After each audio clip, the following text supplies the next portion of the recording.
As relações humanas são o que salvam o trabalho. Metade do meu salário são os amigos. Foi lá que eu conheci meu companheiro. É a hora do cafezinho que me faz superar a rotina. Alguns dos meus melhores amigos eu conheci no ambiente profissional. Com uma colega de trabalho, eu brinco que foi amizade à primeira vista. É com eles que compartilho dores e alegrias diárias. No escritório, tentamos deixar tudo mais humano e tem funcionado. Olá, querida e querido ouvinte do podcast das emoções. Eu sou Isabela Ianelli. Eu sou a Natália Roberto e esse aqui é o segundo episódio de uma série em que nós conversamos sobre trabalho e saúde emocional. Então, essas frases que você ouviu agora são todas reais, trechos de relatos que recebemos na pesquisa Tudo o que você gostaria que seu RH soubesse, na parte em que perguntamos sobre a importância das relações no trabalho. Essa pesquisa segue aberta e você pode saber um pouco mais sobre ela em ocursodasemoções.com.br/empresas. E se você está chegando aqui nesse podcast agora, a gente investiga 4 pontos importantes nessa pesquisa. Burnout, o nosso primeiro episódio foi sobre isso. Se você não ouviu, vale voltar lá porque ele está muito legal. Relações, sentido no trabalho e empresa dos sonhos. Então, hoje nós vamos falar sobre essa coisa chamada relações e qual que é a importância disso, inclusive para a gente lidar com burnout, né, Bela? Então sobre relações, a nossa pesquisa fez 2 perguntas. A primeira é: qual a importância que boas relações com colegas, chefes e subordinados têm na entrega do seu trabalho? E a segunda foi: você tem amigos que começaram como colegas de trabalho? Nossa, eu tenho. Você tem, Nath? Eu ia responder, eu tenho muitos. Inclusive a Isabela. Natália, é verdade. A gente sempre brinca disso, né? Que a gente não era para ser amiga, a vida que obrigou. Então, talvez você também esteja aí respondendo mentalmente agora essas perguntas. Fica aí com essa sensação, porque hoje a gente vai explorar alguns relatos e alguns insights que essas respostas nos deram. Um pouquinho você já ouviu aqui no comecinho desse podcast, acho que você já tem mais ou menos uma noção. As relações são muito importantes. E na nossa leitura hoje, depois dessa pesquisa, depois de muito trabalho dentro de empresas, elas são inseparáveis da entrega do nosso trabalho. Quando a gente olha para os números dessa pesquisa, especialmente os números relacionados a burnout, é assustador, né, Bela? Nós falamos intensivamente sobre isso no primeiro episódio, é quase que de tirar o ar. Mas aí a gente começa a falar sobre a importância da qualidade das nossas relações e de nós construirmos pontes e redes e comunidades e relações de parcerias dentro do nosso ambiente de trabalho. Isso, a gente vê que isso é quase que um antídoto para lidar com os nossos sintomas de exaustão, né, Bela? Eu até brinquei com a Nath que eu encontrei no Twitter uma pessoa dizendo esses dias, essas aspas: uma rotina antidepressiva requer cultivar laços com outras pessoas. Então, se a gente quiser sair do buraco, a gente tem que conviver com outras pessoas. Se a gente quiser não entrar no buraco, a gente tem que conviver com outras pessoas. Se a gente quiser comemorar, a gente tem que conviver com outras pessoas, não é? As relações permeiam toda a nossa vida. Nossa, Bela, eu tô tão convencida disso. O Christian Dunker fala muito sobre isso, né, da lógica do condomínio. Eu sempre falo com os meus amigos onde foi que a gente perdeu esse bonde, que a gente achou que a gente ia dar conta de morar sozinho dentro do apartamento, ou sei lá, só cuidando das nossas famílias, e que a gente fosse dar conta da vida. Não, a gente vai precisar construir redes muito mais amplas do que a gente tem. E isso vale para dentro das empresas, né? Uhum. Então, no último episódio, nós trouxemos uma visão do cotidiano de um médico que está vendo isso no dia a dia, que está inserido nesse sistema. Dessa vez, a gente quer trazer uma visão mais ampla que converse com essas dores do dia a dia. Por isso, nós convidamos Gustavo Gitti para uma conversa sobre como a gente pode cultivar relações saudáveis em todas as direções, sem deixar ninguém de fora. Gustavo Gitti é um dos fundadores de uma comunidade online chamada O Lugar, que faz ciclos de estudos sobre compaixão, morte, sobre sonhar um outro mundo. E o Gustavo, dentro do Lugar, construiu essa habilidade de trazer muitos seres para conversas importantes, com uma qualidade que está muito perdida na internet, que é de atenção, de escuta, de generosidade, de participação ativa dentro de uma rede de pessoas. É uma dádiva dentro da internet que tá cheia de dancinhas rápidas. Além disso, o Gustavo teve por muitos anos um blog em que ele escrevia sobre relacionamentos lúcidos. Acho que vem daí essa vontade de falar sobre relações. Escreveu uma coluna na Vida Simples. É professor de taquetina, uma técnica de transformação por meio do ritmo. O Gustavo é casado comigo. Gustavo, que alegria ter você aqui nesse podcast. Muito obrigada por aceitar o nosso convite. Vou começar trazendo essa experiência que a Isabela acabou de contar. Você é fundador de uma das maiores comunidades da internet. O quê? Ele já não gostou, ele fez uma cara assim. Não já. é? Não tenho como comparar, né? É só uma comunidade. Mas é uma comunidade que reúne mais de 1.000 pessoas para falar sobre temas muito urgentes, né? Assim, reúne pessoas para... Primeiro, assim, é uma rede de apoio, que já é muito bonito, né? As pessoas ali se apoiam.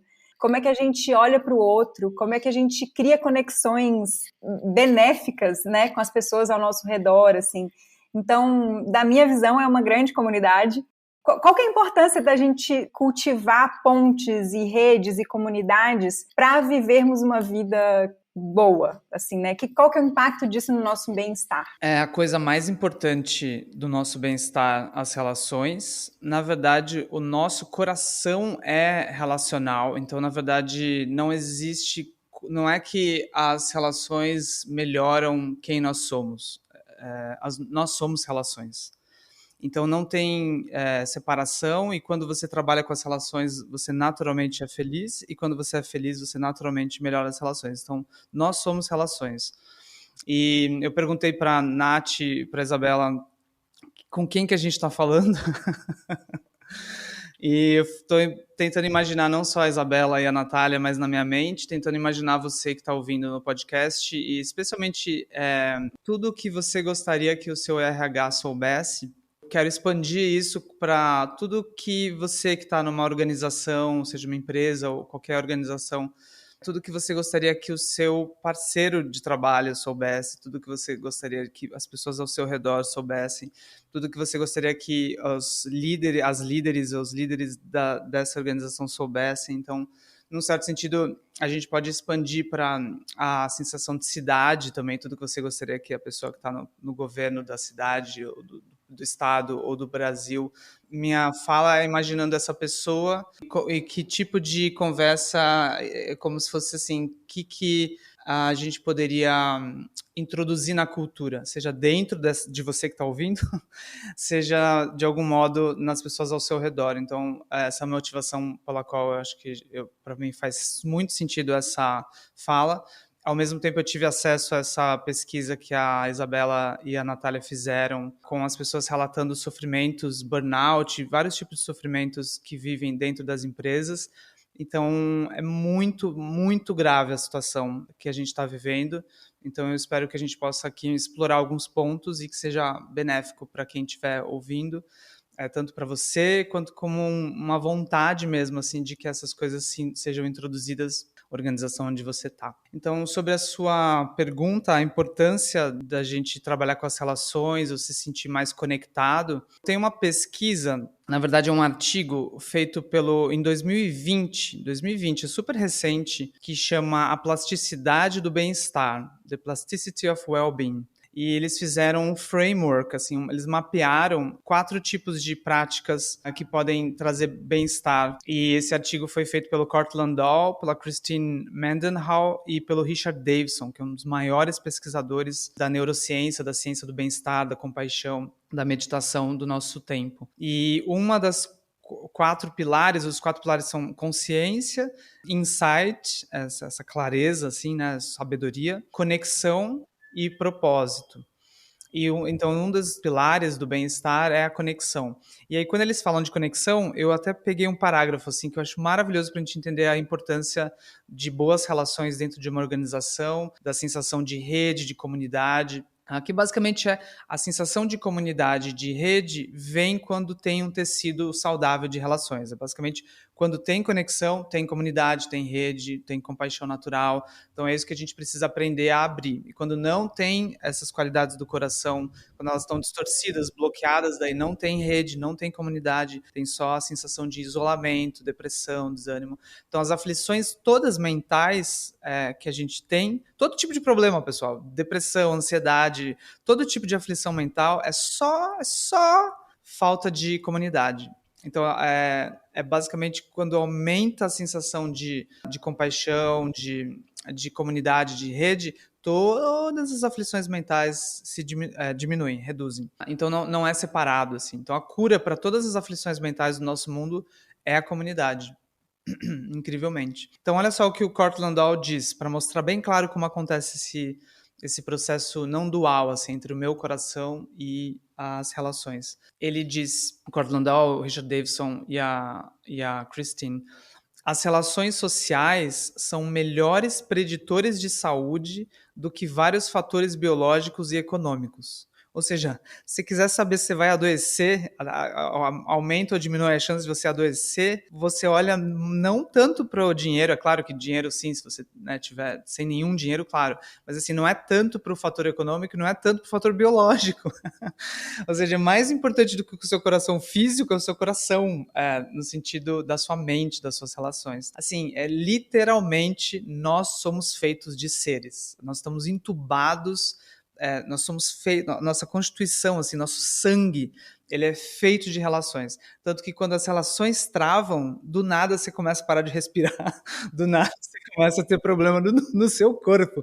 Então, é muito importante a gente entender que as nossas células todas, elas, num certo sentido, os seres estão dentro de nós, entendeu? Então, ter problemas com seres é ter problema da sua mente, no seu coração. E, ao mesmo tempo, pacificar o seu coração, pacificar a sua mente, é naturalmente ajudar os outros, pacificar os outros. Então, nós somos relações. É difícil de entender isso, por isso que a gente tem que repetir. Mas nós somos relações. Daí, eles continuam dizendo isso. Eles dizem, relacionamentos sociais positivos são vitais para o funcionamento psicológico saudável e servem como amortecedor contra distúrbios psicológicos, ou seja, eles reduzem a depressão e a ansiedade. São as maiores doenças hoje epidêmicas do nosso mundo. E daí eles dizem, enquanto relacionamentos sociais ruins ou patológicos podem ser mais prejudiciais do que beber e fumar em excesso. Meu Mais Deus! destruindo o seu corpo, mas mais destrutivo é você ter relações de competição, relações em que a gente não é cuidado, não é apreciado, não é respeitado, não é ouvido. A sensação de não estar pertencendo a algo maior, a sensação de não estar beneficiando os outros, isso é adoecedor. Assim, você trabalhar num lugar em que você está sem essas qualidades do coração, não tem boas relações. E aí a gente pode falar em vários tipos de relação. A relação de você com você mesmo, a relação de você com as pessoas ao seu redor, a relação de você com a organização como um todo, a relação da organização como um todo com as outras organizações como um todo, a relação da organização com as pessoas tomadas isoladamente, a relação da organização com o meio que a gente chamaria de meio ambiente, ou seja, com os rios, com as árvores, a relação da empresa com o Brasil, com o planeta. Então, quando a gente fala em transformar as relações, a gente está falando de transformar as relações todas essas. Tá? Então, não é tão simples. Se a empresa faz algo que é destrutivo para o meio ambiente e ela quer transformar as relações, é muito difícil, porque você está só melhorando as relações entre um e outro, fazendo workshop de empatia, mas você está destruindo, você não está tendo empatia como empresa, e nem compaixão como empresa, ou cuidado com a cidade, com o espaço público. Então, quando a gente fala de relação, a gente está falando de todas essas relações. Então, não é tão simples quanto eu ter empatia com a pessoa do meu lado. Porque isso vai ficando inviável se a própria empresa tem relações patológicas com a sociedade, com o meio ambiente e assim por diante. Eu acho que esse ponto que você traz tem muita sinergia com a fala do Paulo, né, Bela? Que quando ele fala que o burnout é quase que um resultado de uma desconexão. E é exatamente isso que o Gustavo está falando, né? Se você não se relaciona bem com você mesmo, com as pessoas ao seu redor, com o ambiente ao seu redor, isso vai desencadear exaustão, né? Por isso que o resultado dessa pesquisa está tão doído de ser visto, porque talvez a gente não esteja cultivando isso, né? E vários relatos ao meu redor também, de pessoas que se salvaram por meio das relações numa empresa, desconectado dos valores, do senso de justiça da empresa, né? De todos os pontos que o Paulo levantou no episódio de burnout, mas as relações salvaram. Como diz o Emicida, tudo que nós tem é nós. Então a gente chega nesse ponto central dessa conversa de hoje, que é uma empresa é feita de relações. E isso a nossa pesquisa mostra muito, porque, Gustavo, a gente fez a primeira pergunta da pesquisa foi quanto que é importante as relações na entrega do seu trabalho, quão isso é importante. E 82% das pessoas responderam que é muito importante. Então, assim, as pessoas já têm esse senso que o Gustavo foi até além, né? Falou que isso é inseparável, nós somos as relações, elas não são importantes, nós somos elas. Mas as pessoas já têm essa noção de que uma liderança parceira, colegas, redes, pessoas com quem eu posso contar, pessoas com quem eu posso ajudar, tudo isso influencia muito na entrega do meu trabalho, no meu sentimento de pertencimento ao grupo. E aí, considerando essa inteligência de comunidade, de rede, de parceria, de disponibilidade, a gente quer saber de você se você acha que tem como a gente levar essa inteligência da comunidade para dentro das empresas. Tem um jeito da gente fazer isso? Essa pergunta, ela mostra o quão profundo é o buraco em que a gente está. Porque a gente entende que a nossa sociedade não está estruturada assim. Então, a gente precisa levar para dentro da empresa.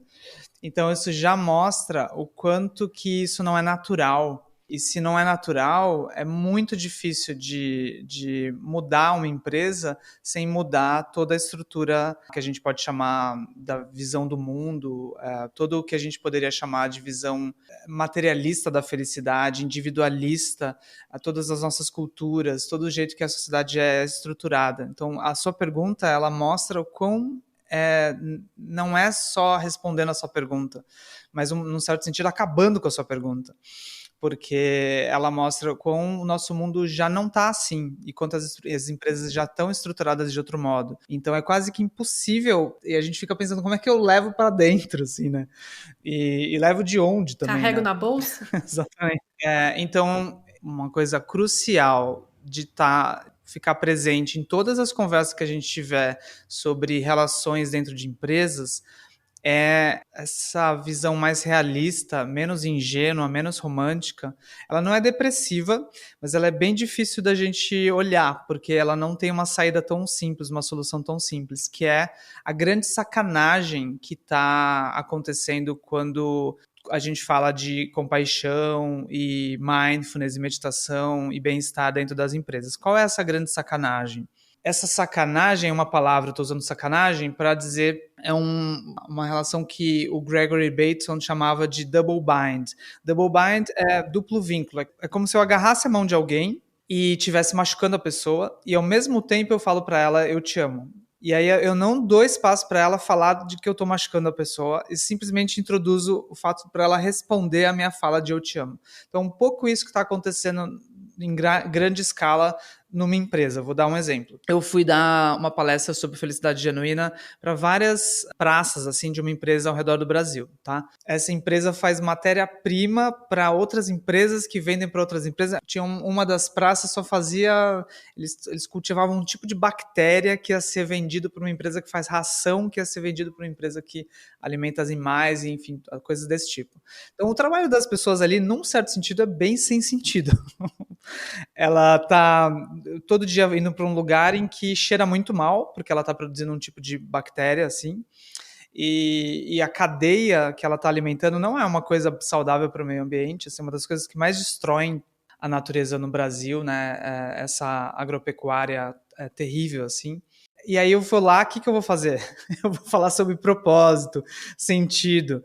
E não só tem isso, mas as pessoas ficaram na minha palestra com um ponto, assim, tipo um walk-talk, assim, em que elas, de algum modo, estavam ouvindo as pessoas de outro lugar e, às vezes, falando com elas. Porque elas não podiam... A empresa quis que eu desse palestra sobre felicidade, mas não deu a tarde livre para as pessoas. Então, a minha palestra era só uma coisa que estava fazendo elas perderem tempo, basicamente. Ela, tipo, quando que vai acabar essa palestra sobre felicidade e relaxamento? E daí vocês entendem a loucura que é eu falar para essas pessoas que elas têm que relaxar, que elas têm que ser menos ocupadas e dar um tempo? A empresa tá falando por meio de mim, né? Para elas darem um tempo, serem menos ocupadas e relaxarem, enquanto a empresa não dá a tarde livre. E a pessoa, ela não... É como uma criança, assim, vivendo uma situação de abuso. Só que nós somos adultos, mas o nosso corpo e o nosso pulmão nunca deixa de ser criança, nós somos seres sensíveis. Então é como uma criança vivendo um abuso que ela não consegue verbalizar. Então as pessoas estão ali, elas estão vivendo uma situação de abuso. Elas estão recebendo uma palestra sobre felicidade e elas não receberam a tarde livre. E ninguém vai aumentar o salário delas e ninguém vai diminuir a carga horária.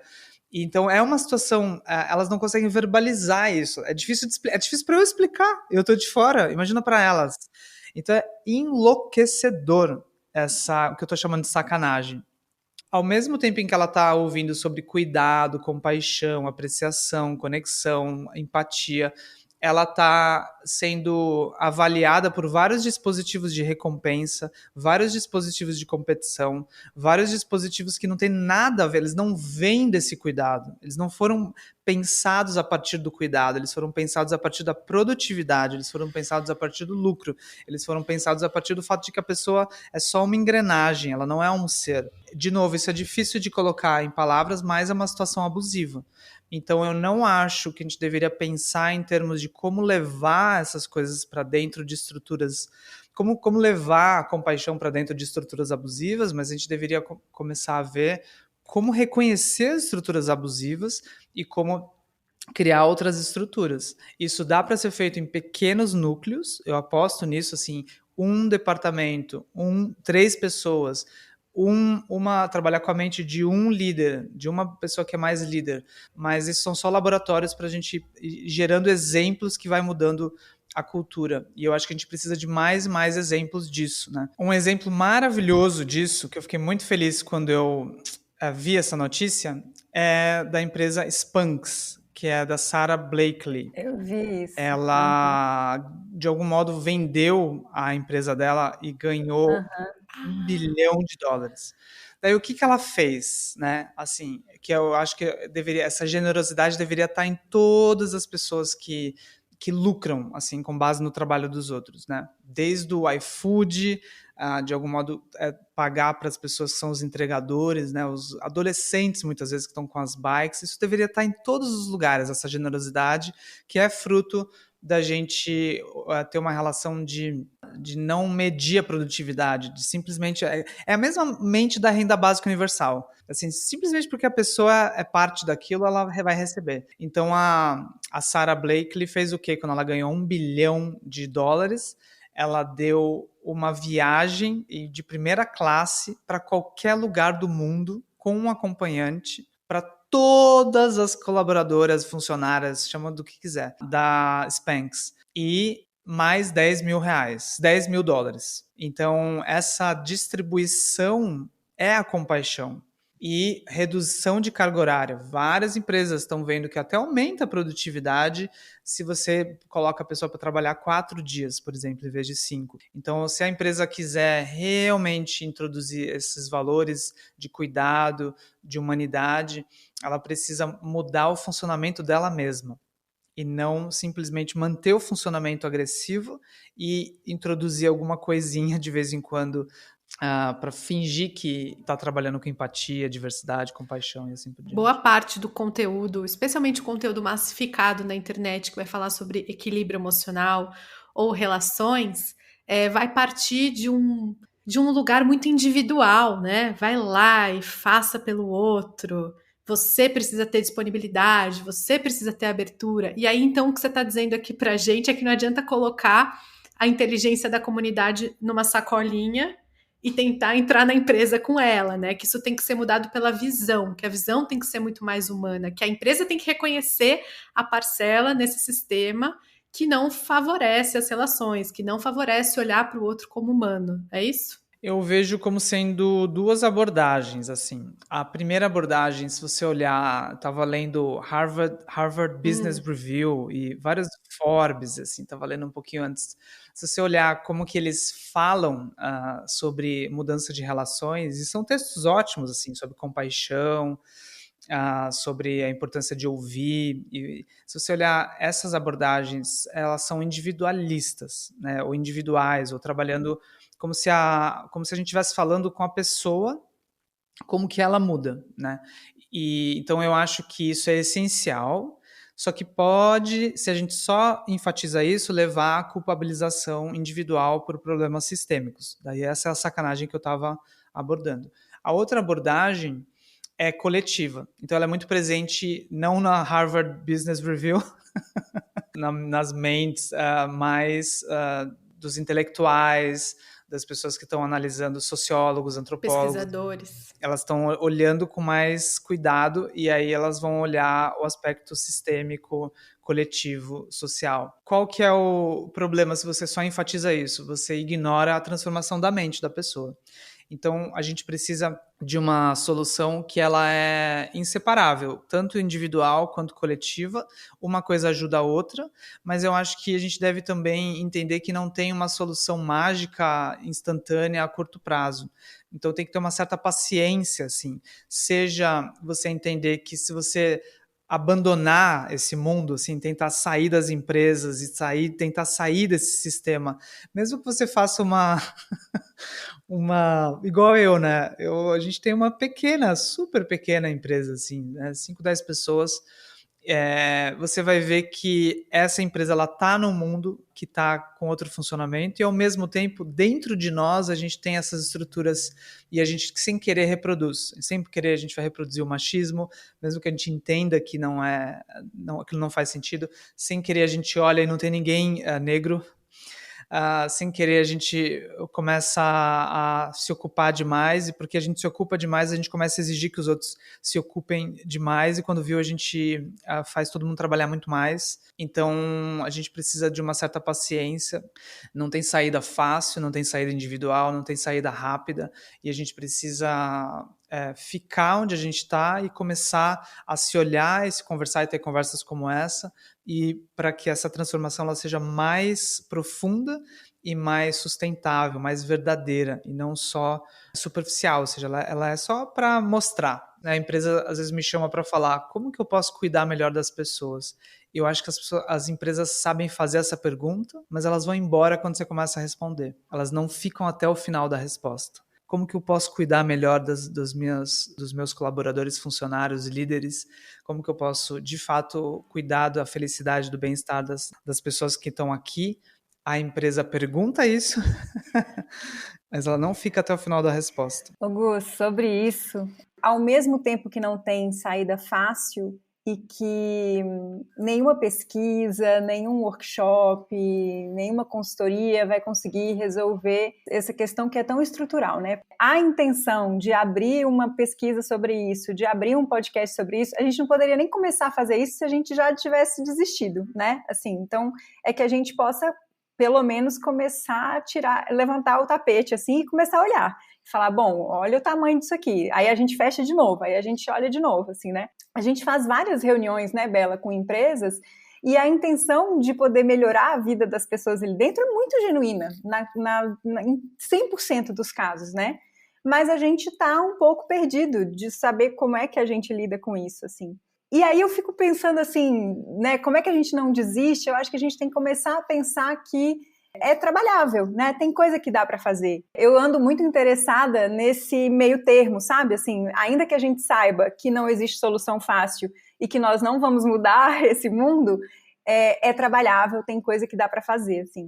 Se é trabalhável no nível individual, mas a gente vai precisar do nível coletivo para apoiar o que a gente faz individualmente. Assim, a gente vê muitas pessoas que têm ótimas relações, mas talvez elas estão em um ambiente em que elas, às vezes fora da empresa, ela é uma pessoa super conectada e tem vários níveis de parceria florescendo e às vezes dentro da empresa isso não vai ser tão possível por causa daquilo que você estava falando antes, assim, porque a gente precisa de construir esse tecido de qualidade. E aí, Gus, tem uma fala sua que me marcou muito, eu sempre comento isso, num curso que eu fiz com que você fez uma pergunta, assim, que acho que em algum nível mudou as minhas relações, assim. Você perguntou se a gente tivesse passando mal à noite, precisando ir para o hospital, com quantas pessoas a gente tem esse nível de relação que a gente poderia ligar de madrugada e pedir ajuda. E eu me lembro que eu saí de lá muito perturbada com essa pergunta, pensando que isso pode mudar a nossa vida radicalmente, assim, só se a gente trazer essa pergunta à tona, assim, né?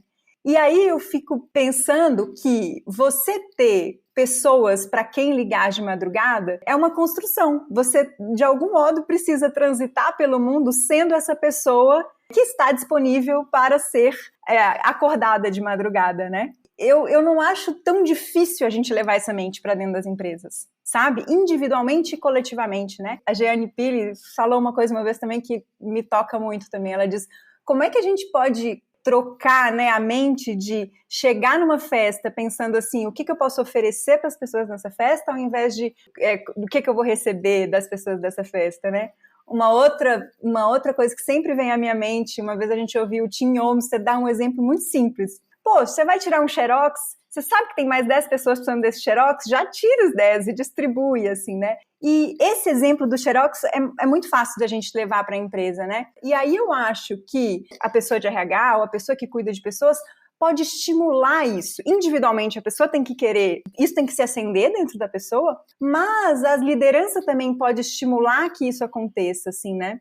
Às vezes tem uma pessoa aqui ouvindo a gente que é uma liderança ou que é RH de uma empresa e tá realmente tentando, assim, sabe? De coração aberto, assim, como é que ela faz isso, assim? Na minha cabeça vem alguns exemplos muito práticos, assim, então eu gostaria que você pudesse talvez tentar dar alguns exemplos práticos do que essa pessoa pode fazer amanhã, se ela quiser, na equipe dela, para estimular isso que você faz tão bem no lugar, que vocês todos, né, Isabela, você, o Dani, a Muri, todos vocês fazem tão bem no lugar, assim. É maravilhoso isso, porque tem um paradoxo que a gente tem que ficar bem nesse paradoxo, que é assim, é muito maior do que parece, é muito mais difícil do que parece, muito mais, a transformação, ela é muito, teria que mudar o mundo inteiro, e ao mesmo tempo, tudo pode mudar a qualquer momento, cada ação conta. É muito mais difícil do que parece e é muito mais fácil do que parece. Se você puder manter os dois ao mesmo tempo, você vai se tornar ao mesmo tempo humilde, porque é muito mais difícil do que parece, não romântico,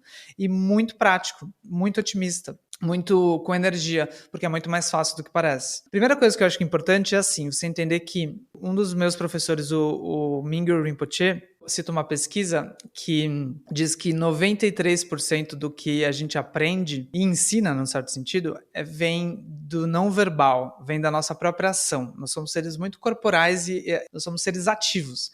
Então vem da própria comunidade, vem da própria atmosfera social, digamos assim. A gente aprende e ensina de modo não verbal muito mais do que falando. Então, ele diz que tem um contágio, assim, que é mais forte do que coronavírus, de cultura, de valores, de qualidades, né? Então, eu acho que a primeira coisa é entender que se você quiser mudar a cultura da sua empresa, você tem que entender que você já é um líder dentro dela. Não importa a sua posição. E as suas qualidades que você cultivar e trouxer, né, que já estão dentro da empresa, mas você pode fazer elas se manifestarem mais por meio da sua ação, elas são magnéticas, elas vão atrair essas qualidades nos outros. Então, como que a gente pode se tornar exemplo? Eu queria, de novo, para não falar a partir só das minhas visões, trazer algumas visões, né?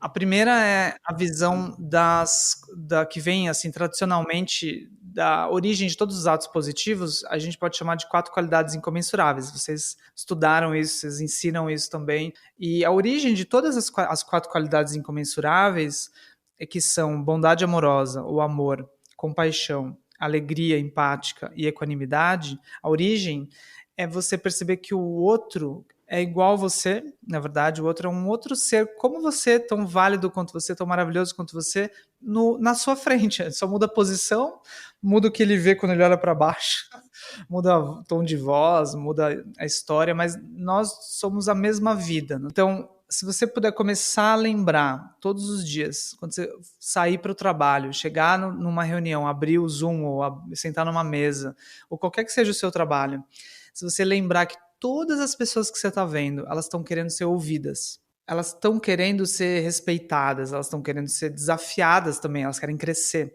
E principalmente elas querem se sentir úteis, elas querem sentir que elas podem mudar alguma coisa.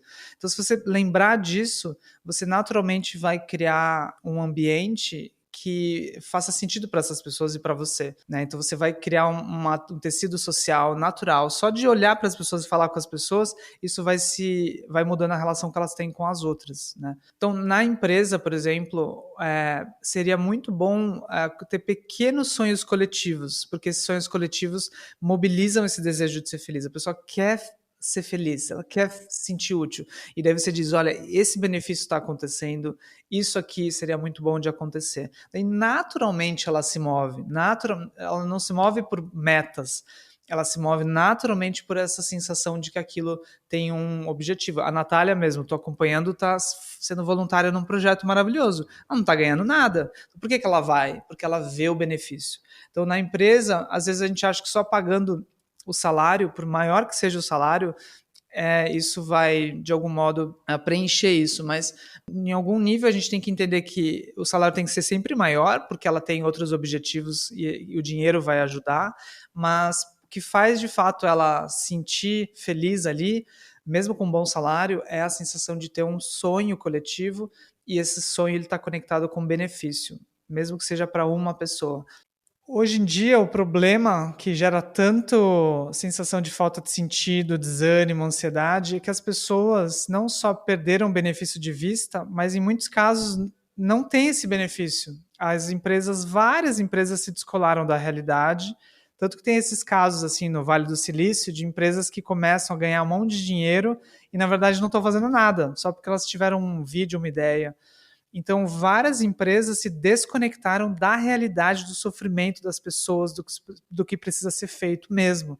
E as pessoas têm uma sensação de que não tem um benefício sendo gerado verdadeiramente. Está só gerando lucro para alguns acionistas e assim por diante.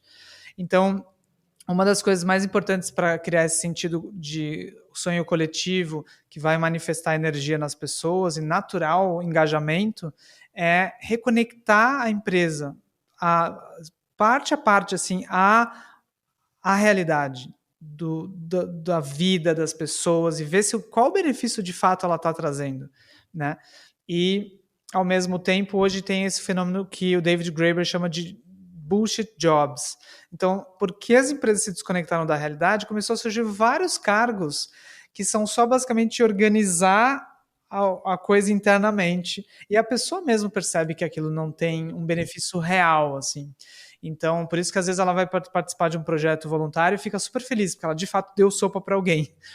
Então, é muito importante você entender que a empresa precisa se reconectar e você também precisa sentir mais diretamente o benefício do seu trabalho. Nem que seja ajudar a vida de uma pessoa, nem que seja produzir alguma coisa que alivie o sofrimento ou melhore a vida de alguém, e deixar isso mais e mais claro. Quando isso perde de vista, todo o mundo sofre, sim, porque de fato tem várias empresas que não estão ajudando em nada, né? Então é muito importante, como parte do processo da gente restabelecer as relações, reconectar com a realidade, com a vida. Caso contrário, a gente gira em falso. Eu queria dar algumas sugestões práticas, assim, se pensando em que você é exemplo, e essas sugestões práticas, elas não são para você esperar que o outro faça. Ou seja, às vezes você está com um parceiro de trabalho, às vezes seu chefe, né, ou o seu funcionário, enfim, e você vai ouvindo essas coisas e vai falando assim, eu sabia que era isso que ele não faz, eu sabia que era isso que ele precisava fazer. Então essas sugestões não é para você tentar mudar o outro, mas são sugestões para você começar a ser exemplo. E aí você naturalmente vai, ao ser exemplo, as pessoas vão se sentir estimuladas a ser mais assim. Mas se você tentar que elas sejam mais assim, não vai funcionar, tá bom? Um artigo que eu li hoje foi um artigo sobre o hábito destrutivo de reclamar. Então, eu acho que uma das coisas que a gente pode dar de sugestão prática, entender a mente que vê problema e quer reclamar, né? Porque quando a gente trabalha com relações, basicamente todos os seres... relações é sofrimento, né? Assim, todos os seres nos irritam, todos os seres apertam nossos botões, assim, e aí a gente vai falar que eu preciso trabalhar com as relações, é um pouco assim, eu preciso então mudar todos os seres para ser feliz. Porque se eu sou feito de relações e as pessoas são todas problemáticas, eu preciso que todas as pessoas mudem, né? Para eu me sentir bem. Então, a nossa tendência usual é começar a querer que todo mundo mude. Assim. A primeira coisa que a gente quer que algo que mude quando a gente começa a ver problemas são os outros. É a coisa mais... Você chega num lugar e tá com um problema, a última coisa que você vai pensar é o que eu posso fazer. A coisa mais rápida tá tudo errado aqui. Eu vejo fazendo isso o tempo inteiro. Então, o primeiro atitude que eu acho que pode ser útil é entender que reclamação, a origem dela é muito bonita. O reclamar nos alivia. Porque ele dá o exemplo de que alguém foi meio abusivo, gritou, fez uma atitude negativa com você. Daí o que você faz? Você chega para um outro colega e reclama, fala mal. E ele diz que quando você faz isso, você consegue a conexão que você quer, que você não teve por meio da reclamação. Então, ao reclamar, aquela perturbação, ela dá uma aliviada. Daí a gente busca aliados. Então a gente está sempre querendo conexão, não é bonito? Mesmo quando a gente faz tudo errado. A pessoa ela gritou tentando ser feliz, ela não sabia direito como se conectar. Então, entendeu? Todo mundo está querendo se conectar, mas a pessoa age a partir desse desejo por ignorância. E aí ela começa a se desconectar ao tentar se conectar. E aí, esse artigo estava dizendo que a gente alimenta a insatisfação inicial dando play nela várias vezes. Então, na verdade, a gente piora a nossa situação ao reclamar. E aí, agora, a gente congela a pessoa naquela ação negativa e a gente ganhou um inimigo. A gente pode ganhar aliados, mas agora a gente ganhou um inimigo. Então isso é uma mentalidade que não funciona numa corporação, numa empresa, numa organização, porque depois vai ser mais difícil trabalhar com a pessoa. Eu já gerei um inimigo dentro dos meus sócios e parceiros de trabalho, e eu comecei a perceber, eu estou criando o meu próprio inferno, porque eu estou o tempo inteiro vendo ele como alguém contra mim, e eu estou trabalhando com ele. Então eu preciso de algum modo pacificar essa relação. Entender que aquela atitude é negativa, mas essa pessoa que fez isso é minha parceira.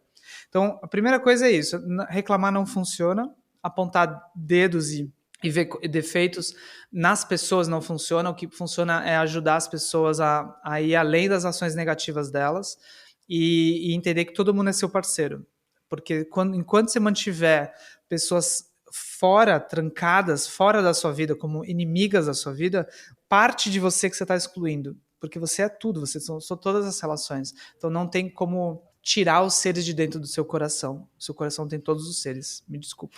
Então, se você tentar tirar um ser do seu coração, você está tirando o seu coração. Então, dói, sangra. Você gostaria que alguém falasse mal de você? Não. Você não gosta. Então, um jeito de respeitar o outro é você olhar para ele e falar, olha, essa atitude não funciona, mas como é que a gente faz de agora em diante? Eu sou seu parceiro, a gente tem coisas juntos. Então, entender que vocês têm sempre um lance maior entre vocês.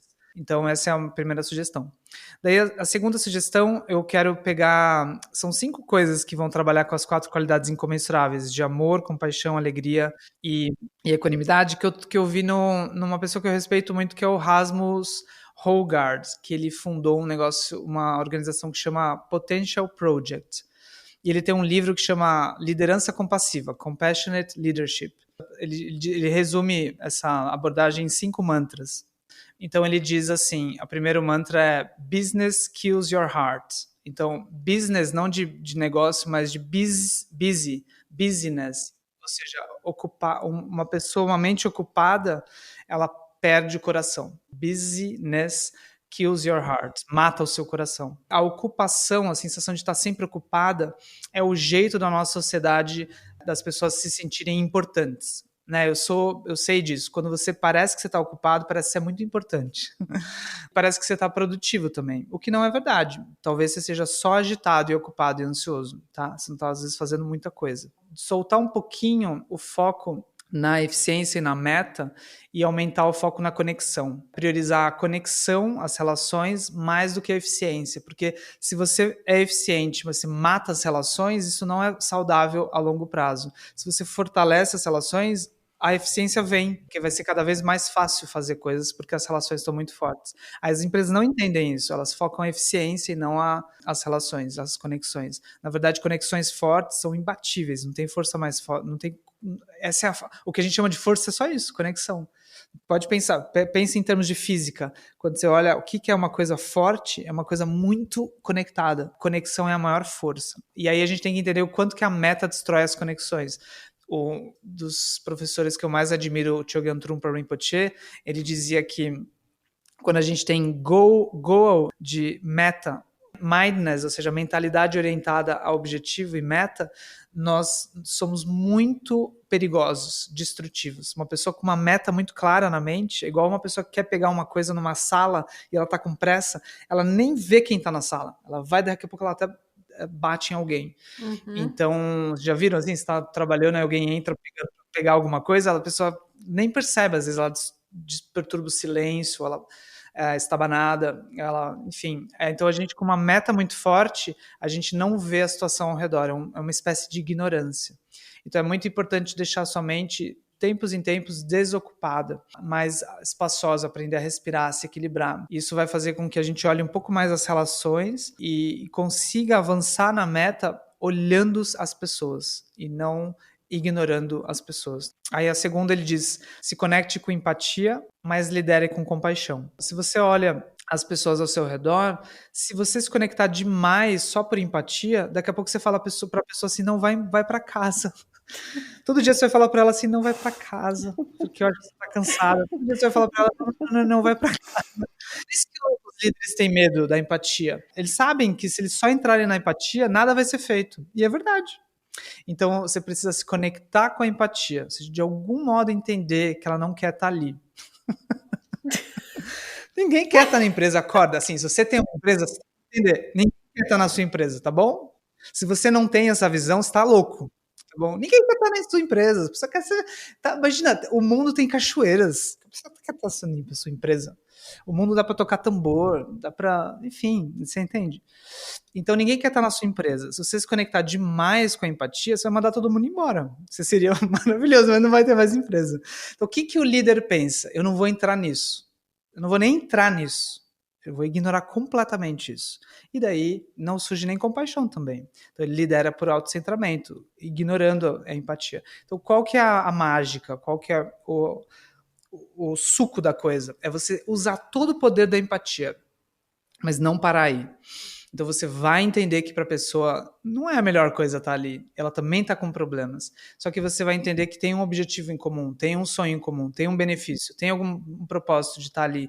Daí você lidera com compaixão. Ou seja, você quer que aquela situação se libere, você tem a proposição de ação, você leva em consideração o mundo do outro, mas ao mesmo tempo aquilo não é não é o único referencial que você tem. Então, ao mesmo tempo, você vai ouvir o outro, mas você vai liderar com compaixão, você vai liderar fazendo ações que, aliás, às vezes podem até beneficiar o outro, né? Vamos supor que o outro está com uma situação difícil em casa, mas a sua empresa é tão legal que tem uma nova coisa. Então, às vezes, até você trazer a pessoa mais para esse objetivo ajuda a pessoa. Então, isso significa não trancar na empatia, não parar na empatia. Ir para a compaixão, ir para a ação, mas ao mesmo tempo ter a empatia. Então os líderes eles caem ou em excesso de empatia ou em ausência de empatia. E a compaixão ela é a medida certa da empatia, né? Eu realmente considero a condição do outro, mas eu não deixo de convidar o outro para além daquele sofrimento, daquela vida. Aí ele diz, as outras três são: coloque a sua máscara de oxigênio primeiro. Você precisa entender que a relação que você vai dar para os outros é a relação que você tem com você mesmo. Então, quando você não descansa, sendo bem sincero, assim, eu vejo que as pessoas que estão mais falando sobre essas coisas nas empresas, elas são muitas vezes o pior exemplo, elas são ocupadas demais. Então elas falam, não, elas vão lá, tem que dar tempo, tem que relaxar, só que você tenta marcar alguma coisa com elas, elas estão ocupadas. Então, primeira coisa, eu acho, se você quiser que mude a relação que você tem com os outros e com a relação que os outros têm com você, e mude a cultura e mude todo o tecido social, você precisa mudar a relação que você tem com você. Então, se você quer deixar os outros descansarem mais, você tem que descansar. Se você não descansa, você faz todo mundo não descansar. Se você descansa, você fala, nossa, isso aqui é tão bom. Aí quando você for mandar uma mensagem para o outro às 10 da noite, você não quer focar naquilo às 10 da noite. Daí você nem manda mensagem para o outro e nem você abriu o celular para mandar mensagem para o outro, porque você já está descansando. Então, a pessoa que manda mensagem às 10 da noite é a pessoa que ela mesma, antes de mandar a mensagem, ela mesma se mandou a mensagem. Antes de tirar o sono do outro, ele mesmo não está dormindo. Então, coloca a máscara de oxigênio primeiro. Você mesmo aprenda a descansar, a se cuidar, a ser feliz, a ser alegre, a ter uma vida maior do que o seu trabalho. Daí você vai ver que se você tiver uma vida maior do que o seu trabalho, você quer que todo mundo tenha uma vida maior do que o seu trabalho. Se a sua vida é só o trabalho, esse é o pior chefe, porque daí ele vai fazer todo mundo ter aquela vida, sem querer. Ele vai puxar todo mundo para a vida dele, entendeu? Ele vai falar, não, vamos ficar, a gente pede uma pizza. Porque ele não tem vida. Mas se ele tem vida, ele fala, não, a gente não vai pedir uma pizza, eu tenho uma coisa legal. E ele libera todo mundo ao liberar ele mesmo. Na verdade, os líderes têm que liberar eles mesmos. Assim. Então, eu acredito muito, em vez de dar palestra para os funcionários, trabalhar um curso de 1 ano com os líderes, porque vai ser natural os funcionários se beneficiarem, entendeu?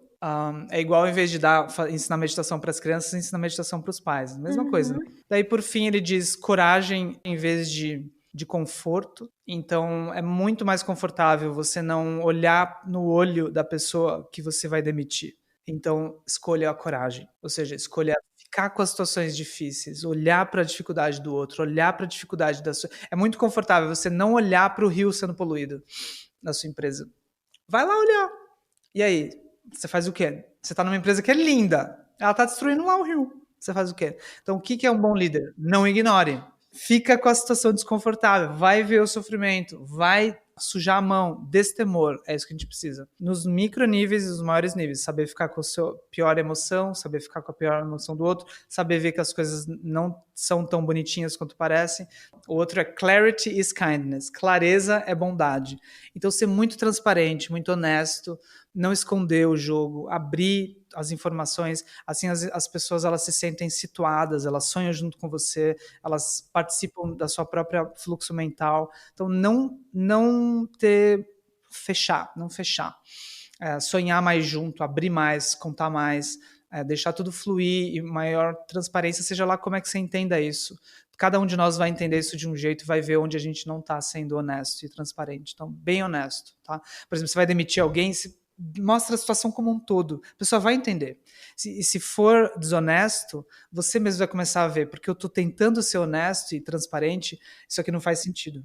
Porque eu não consigo nem explicar para o outro, não consigo abrir para o outro, porque isso aqui, na verdade, tem que esconder. Então, quanto mais você abrir, menos coisas loucas você vai fazer. E sem sentido, e violentas, porque você está sempre olhando tudo. E quando uma ação ela é muito positiva, mesmo que ela seja difícil, todo mundo entende, porque está todo mundo vendo, entendeu? Então, o maior argumento é a realidade, não a sua opinião. Então, se você não esconder nada, abrir tudo o tempo inteiro, maravilhoso. As pessoas vão sempre... Você vai se tornar uma pessoa confiável, as pessoas sempre vão confiar em você, porque você é transparente. Então, clareza é bondade, bondade com o outro, bondade com você mesmo. Então, eu acho que, se você quiser ser exemplo, essas coisas são muito boas. Os 5 mantras do Rasmus Hogart, interpretados pela minha mente em meia hora, mas boa parte daquilo que a gente vai introduzindo vai começando a funcionar, porque todo mundo quer isso. E porque todo mundo quer isso, todo mundo é seu parceiro, seu aliado, mesmo que pareça não ser, basta você saber se comunicar e convidar isso. Até da pior das pessoas, ela quer ser feliz. Então, pelo fato de que vocês compartilham o desejo de ser feliz, todo mundo quer o que você quer. Se você lembrar disso, você começa a introduzir o que você quer, em vez de achar que ninguém está te dando o que você quer. Você começa a oferecer o que você quer, porque você percebe que o outro também quer. E aí todos os seres são convidados. Então, eu visualizo isso funcionando assim. Se você for o RH de uma empresa e está ouvindo, ficou muito fácil para você agora, porque é pegar esses pontos e ajudar as pessoas a cultivarem isso dentro das empresas, né? Porque eu acho que isso é uma coisa bonita que o RH pode fazer, né? Porque, claro, a gente individualmente vai ter que querer bancar esses pontos. Pode oferecer abertura e possibilidade para isso, né? Então, super trabalhável, assim, eu termino essa conversa um pouco menos deprimida, Bela, não é? Porque dá para fazer, né? Não dá para mudar o mundo, mas dá para fazer alguma coisa. Dá para melhorar um pouquinho, não dá? Confesso que eu comecei com a fala do Gustavo, eu falei, que buraco que estamos metidos. Onde é que a gente vai chegar? Mas no final deu uma esperança. E aliás, Gustavo, acho que essa é a nossa pergunta final para você, assim. É claro que esse podcast se endereça ao recursos humanos das empresas com a finalidade de gerar mudanças, porque é o setor que está cuidando das pessoas. Mas o que você gostaria de dizer nesse final para o RH da empresa, e para o líder, e para o funcionário que está ouvindo, e para a pessoa que sofre de alguma maneira de uma exaustão e ouviu o nosso podcast passado e se identificou, ou a pessoa que está feliz e está querendo crescer numa empresa? O que você tem para dizer para essas pessoas, considerando tudo que você já disse aqui sobre relações? Como é que você resume isso? Eu acho que eu diria para a pessoa ser mais ousada e confiar mais na própria lucidez, na própria força, e confiar mais na abertura dos outros. Tudo é muito mais flexível, maleável, aberto do que parece. As pessoas todas estão cansadas dessa mesmice, e se você traz um pouquinho mais de vida no seu olhar, um pouquinho mais de vida nas suas ideias, um pouquinho mais de calor na sua presença, isso é irresistível. Não se acanhe, não se intimide. Então a gente às vezes chega numa reunião e fala, eu não vou tocar o pandeiro aqui, né? Porque aqui é um lugar onde menos pode ter pandeiro, mas eu sei tocar pandeiro. Então toca o pandeiro ali, no lugar onde menos parece que as pessoas vão gostar de pandeiro e é onde mais as pessoas querem o pandeiro. Eu não estou sendo aqui, né, literal, claro, não é para tocar o pandeiro. Simplesmente entenda que ninguém está querendo estar naquela reunião. Então, como que você conecta com essas pessoas que também não querem estar com a reunião? Então, tá todo mundo assim, não querendo estar, mas de algum modo se conectando pelo não querendo estar. E aí fica essa coisa meio apática, né? Então, só lembra, assim, se você for morrer em breve, ou se você for morrer daqui a muito tempo, o que vai ter feito a diferença não são as metas, os slides, mas é o pandeiro. O quanto que a conexão aconteceu. Você vai levar as conexões. Você sabe disso, de uma empresa para outra, você leva a conexão. E você leva o coração que você tem, o que você ofereceu, o que você beneficiou. Você não leva as coisas onde normalmente a gente está focado. Então, se você puder ser mais ousada em viver um pouquinho mais a partir do seu coração, o Excel é o de menos, o Excel é detalhe. E aí o Excel vai funcionar, seja para o outro ou para você, mas se você puder simplesmente, enquanto vocês estiverem no Excel, manifestar esse calor, olhar no olho da pessoa, simplesmente ter essa apreciação, assim, por exemplo, se você tem uma empresa, você deveria ficar muito feliz de todos os dias as pessoas que são livres virem para a sua empresa. Porque elas não são da sua empresa, elas são livres e a vida delas é super curta. Então, o que elas estão dando para você não tem preço. E se você tem um parceiro de trabalho, essa pessoa está realmente ali com você, fazendo alguma coisa que às vezes nem é a melhor coisa para ela, mas ela está ali. Então, se você puder abrir essa mente de apreciação, de ousadia, e aí você aproveita essa conexão para fazer uma coisa um pouquinho mais surpreendente, um pouquinho mais inesperada, um pouquinho mais... As pessoas vão responder. E as empresas, quando fazem isso, elas mesmas também tocam outras empresas e o mundo todo começa a ter esse gostinho assim do pandeiro. Então a gente precisa de mais pandeiro em reunião, mais inesperado, mais surpreendente, mais vida, mais ousadia e menos essa coisa fechada, assim. Toda vez que uma empresa quer uma palestra dessa, ela não sabe direito o que ela quer, mas ela quer pandeiro, ela quer vida, ela quer calor, ela quer conexão. Então, se você puder já ser isso, eventualmente as empresas nem vão chamar a Isabela, a Natália, eu. As próprias pessoas vão ser a própria riqueza, e não esse marasmo, né? Essa coisa tediosa, assim.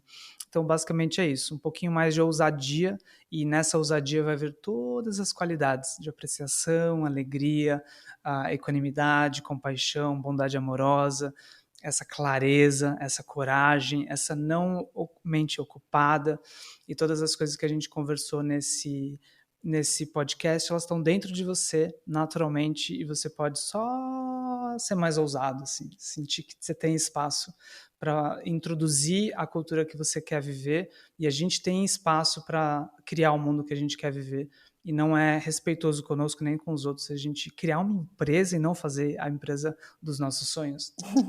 Não, a gente tem essa vida, então a gente vai fazer.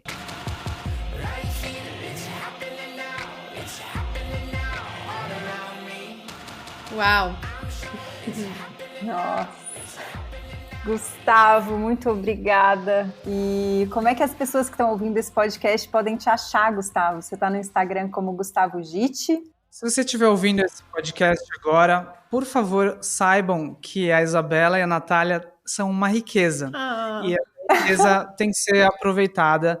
E meu sonho é que essa inteligência que elas trazem seja espalhada em todas as empresas assim, desse Brasil. E um dos jeitos de você ser ousado é você conversar com a Natália e com a Isabela, conta os seus problemas, os seus sonhos e dá espaço, dá tempo para elas tocarem o terror na sua empresa. No bom sentido, porque isso às vezes, essa ousadia às vezes precisa de parceiras, e a Natália e a Isabela podem ser excelentes parceiras em introduzir algumas coisas ousadas. Então eu recomendo de coração e visualizo isso acontecendo mais e mais nessas organizações. Elas não precisavam fazer isso. Eu acho muito limitante um pouco esse trabalho com as empresas.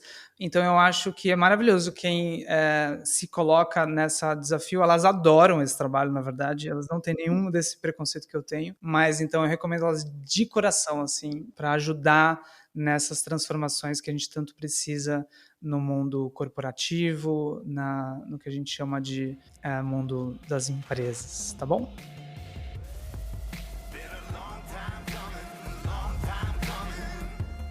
Nath, nessa pesquisa a gente já comentou algumas vezes que a parte da exaustão é muito difícil de ler os relatos das pessoas, são bem densos, mas quando chega na pergunta sobre relações, fica até engraçado, porque surge muita coisa. Minha madrinha de casamento era minha colega de trabalho, para mim é isso que salva, tal. Daí eu separei aqui um trechinho pra gente ler, que é muito bonito, assim, de ver como as relações realmente salvam a gente.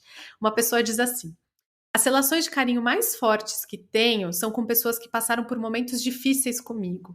Temos um grupo de trabalho que chamamos de sobreviventes, porque tínhamos um chefe muito, muito ruim e trabalhamos juntos por quase 3 anos. Foram as horas do cafezinho que fizeram a gente superar as rotinas.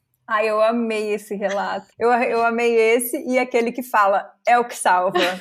E é o que salva mesmo, né? Bom, gente, então chegou a hora de nós ouvirmos a voz do RH neste podcast. Trouxemos de novo Marcela Ruas, que já foi devidamente apresentada no primeiro episódio desse podcast. Marcela, fica muito claro para a gente, depois dessa conversa com o Gustavo, depois de ver os números e os relatos da pesquisa, que não dá para ser feliz no trabalho sem que a gente cultive relações de parceria. E o que a gente está tentando aqui é olhar para como a gente pode aumentar esse nível de bem-estar. Na sua visão, o que a RH tem feito, ou se não tem feito, o que pode fazer para cuidar melhor dessas questões, né? De cultivar isso que o Gustavo chamou de tecido de qualidade para que possam florescer relações saudáveis em todas as direções dentro das empresas. Antes de responder a pergunta, eu queria só comentar que eu concordo demais. Eu acho que as relações têm tudo a ver e são mesmo o que salva. Inclusive, a Gallup é um instituto de pesquisa, de desenvolvimento de pessoas. Eles têm uma pesquisa de clima que chama Q12. Q12, né, que são 12 perguntas para medir o clima nas organizações. E eu acho incrível a abordagem da Gallup em alguns assuntos. Esse é um deles, porque dentro dessas 12 perguntas, uma delas é: você tem um melhor amigo na empresa? E eu acho que isso é muito revelador, assim, você ter esse tipo de pergunta, de entendimento de que o tanto que isso pode impactar no clima numa organização, é entender profundamente o impacto das relações humanas mesmo, na satisfação, na felicidade, na motivação, no comprometimento, né? E isso é fundamental quando a gente fala de burnout. São nossos amparos, né? Onde a gente vai buscar energia, se renovar. Eu acho assim, o o RH, ele naturalmente está acostumado, digamos assim, eu acho que nós, em geral, profissionais de RH, a gente já sabe que momentos de convivência são muito importantes. Então, assim, eu vejo que ainda mais na questão do trabalho remoto, a gente tem essa preocupação, né, de quais são os espaços de convivência. Eu vejo muitas organizações, inclusive, mudando a forma como os espaços físicos estão distribuídos para permitir, para favorecer que os encontros aconteçam, né, que as pessoas tenham esses espaços comuns, esses espaços de compartilhamento, né, de um café. E eu vi também uma frase outro dia da CEO de uma organização que eu admiro muito, dizendo que o on-site is the new off-site. Né? Ou seja, quando a gente vai para o escritório agora, é como a gente fazia antes, a gente fazia assim, vamos fazer um seminário fora da empresa, né? Hoje em dia não, você vai para o escritório para fazer o encontro, né? A grande razão das pessoas voltarem do trabalho remoto é a importância das relações, né? É esse encontro. Então, esse é um primeiro ponto. Além disso, eu acho que tem toda a questão de bem-estar. O RH tem que olhar para isso, para esse senso de comunidade, para as formas diversas que as pessoas têm na sua forma individual, né? Que vai muito além só do profissional. Então, assim, como é que essas pessoas estão lidando com tudo que elas têm na vida delas? São mães, são pais, são pessoas que têm, por exemplo, pais mais velhos ou crianças que vão para a creche. Enfim, quais são essas formas, né, de incluir as pessoas na sua totalidade? Tudo isso são trabalhos que o RH pode e deve fazer. Depende, claro, da sensibilidade e do espaço que se tem para fazer tudo isso. Mas eu acho que são recursos que a gente tem no RH, que a gente super pode e deve usar para cuidar melhor desse tipo de questão. Será? Fiquei pensando aqui, né? Eu estou muito convencida de que as relações quase que são, assim, o maior antídoto para lidar com a nossa dificuldade emocional, assim, sabe? Eu acho que isso que o Gustavo trouxe, que a Marcela trouxe, assim, o quanto as relações nos nutrem e nos tiram da gente o suficiente para que a nossa depressão se dilua, assim, né? E aí, quando a gente pensa nessa coisa, né, que eu comentei que a Jeane Pili, de como que a gente pode chegar numa festa muito mais preocupada em oferecer do que em receber, eu acho que isso começa a se conectar com o próximo tema, né, dessa série, que é sentido no trabalho. Eu não sei se dá para a gente descolar o trabalho dessa mente que quer oferecer, dessa mente que olha para o outro e de como a gente faz o que a gente faz e com quem a gente faz o que a gente faz, talvez seja muito mais importante do que a gente faz. Nossa, que lindo! Faz todo sentido. Acho que essa conversa vai continuar muito bem no próximo episódio. Então, no próximo e terceiro episódio dessa série, nós vamos falar e olhar para os números e os relatos que a gente viu quando a gente faz essa pergunta, né? Como é que a gente vive uma vida com sentido? E não dá para descolar isso do trabalho, né? A gente segue no Instagram em @ocursodasemoções. E se você quiser saber mais sobre essa série, sobre o nosso trabalho em empresas, o cursodasemoções.com.br/empresas. Até o próximo episódio. Até mais! There's change coming.